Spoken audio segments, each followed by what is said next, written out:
Harga minyak dunia melemah pada Senin, 17 November 2025. Setelah kegiatan pemuatan kembali dibuka di terminal ekspor Novorossiysk, Rusia, menyusul penghentian selama 2 hari di pelabuhan Laut Hitam yang sebelumnya terkena serangan Ukraina, kontrak berjangka futures minyak Brent ditutup turun 0,3% menjadi $64,20 AS per barel. Sementara West Texas Intermediate WTI terkoreksi 0,3% ke $59,91 AS. Kedua acuan harga itu sempat naik lebih dari 2% pada Jumat dan menutup pekan dengan kenaikan tipis setelah ekspor dihentikan di Novorossiysk dan terminal konsorsium pipa Kaspia di lokasi terdekat, yang memengaruhi sekitar 2% pasokan global, menurut dua sumber industri Reuters dan data LSEG. Novorossiysk kembali memulai pemuatan minyak pada Minggu. Meski begitu, serangan Ukraina terhadap infrastruktur minyak Rusia masih menjadi perhatian utama. Pelemahan awal muncul karena Novorossiysk kembali memuat minyak, tetapi tidak berlangsung lama, ujar analis energi di TP-ICAP Group. Scott Shelton, militer Ukraina, pada Sabtu mengatakan telah menyerang kilang minyak Ryazan di Rusia. Sementara staf umum Ukraina menyatakan pada Minggu bahwa kilang minyak Novokuibishevsk di wilayah Samara juga menjadi sasaran. Investor tengah menakar bagaimana serangan-serangan Ukraina akan mempengaruhi ekspor minyak mentah Rusia. Dalam jangka panjang, kata analis Fujitomi Securities Toshitaka Tazawa Investor, juga mencermati dampak sanksi Barat terhadap pasokan dan arus perdagangan minyak Rusia. Amerika Serikat menjatuhkan sanksi yang melarang transaksi dengan perusahaan minyak Lukoil dan Rosneft setelah 21 November untuk mendorong Moskow menuju perundingan damai terkait Ukraina. Realisasi tersebut melesat 89,6% year on year. Sejalan dengan meningkatnya pendapatan, laba bersih perseroan tumbuh 90,7% year on year.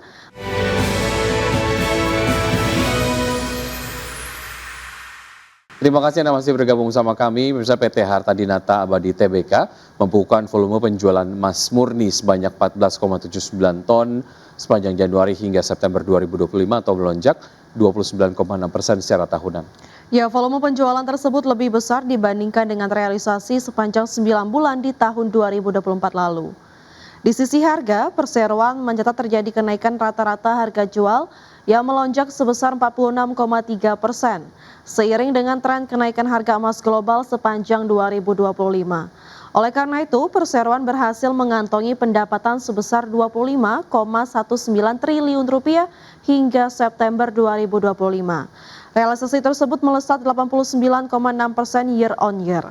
Sejalan dengan meningkatnya pendapatan, laba bersih perseroan tumbuh 90,7% year on year menjadi Rp575,76 miliar dibandingkan dengan raihan sebesar Rp301,92 miliar pada periode yang sama di tahun sebelumnya.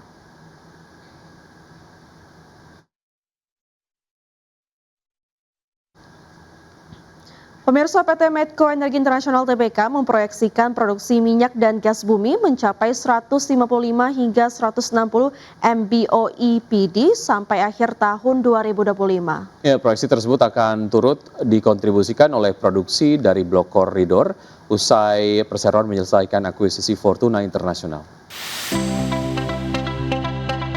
PT Medco Energi Internasional Tbk memproyeksikan produksi minyak dan gas bumi mencapai 155 hingga 160 MBOE/PD hingga akhir tahun 2025, didukung oleh produksi dari PLC Corridor.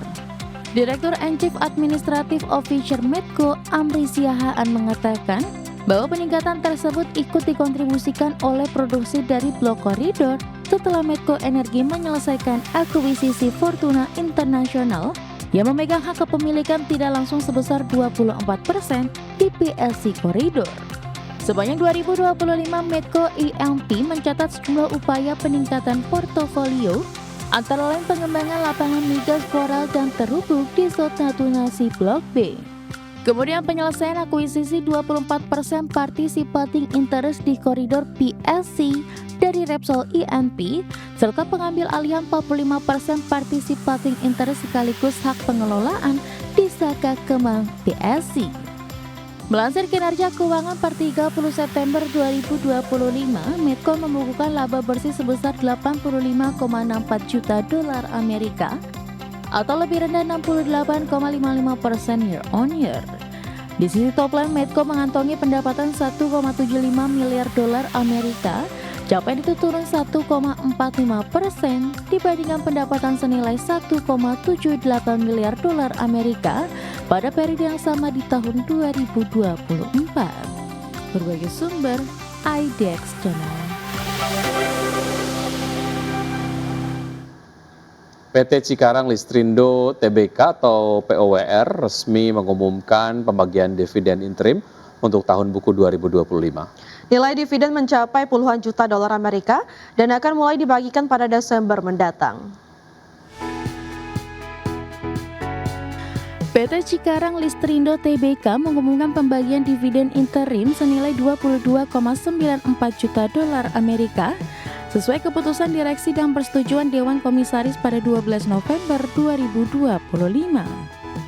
Corporate Sekretari POWR Rani Maheswari menyampaikan bahwa dividen per saham ditetapkan sebesar Rp24,2 mengacu pada kurs tengah Bank Indonesia sebesar Rp16.698 per dolar. Setelah dikurangi saham treasury, total dividen yang akan dibagikan kepada seluruh pemegang saham mencapai Rp383,16 miliar.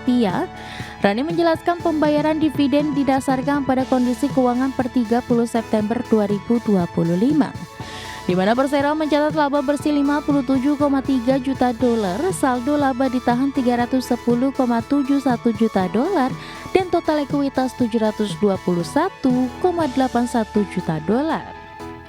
Adapun jadwal pembagian dividen meliputi tanggal dividen di pasar reguler dan negosiasi pada 24 November serta di pasar tunai pada 26 November 2025. Daftar pemegang saham ditetapkan pada 26 November dan pembayaran dividen akan direalisasikan pada 12 Desember 2025. Berbagai sumber, IDX Channel.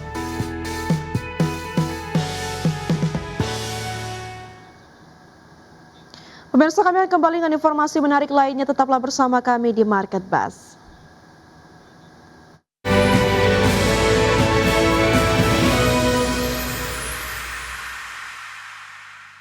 Terima kasih Anda masih bergabung sama kami. Bersama Menteri Keuangan Purbaya Yudi Sadewa memastikan pihaknya akan menindaklanjuti perintah Presiden Prabowo untuk mencari solusi atas penyelesaian utang kereta cepat WUS.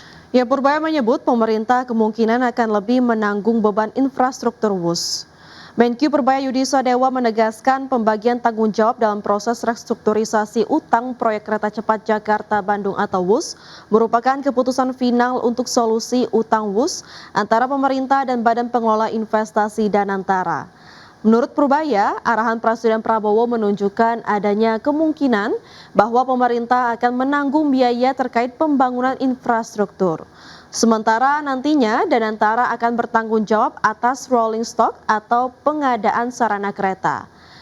Meski demikian, Purbaya menegaskan bahwa skema final belum ditentukan. Dirinya menekankan pentingnya pembicaraan langsung dengan pihak China agar prosesnya transparan dan tidak menimbulkan kerugian bagi negara.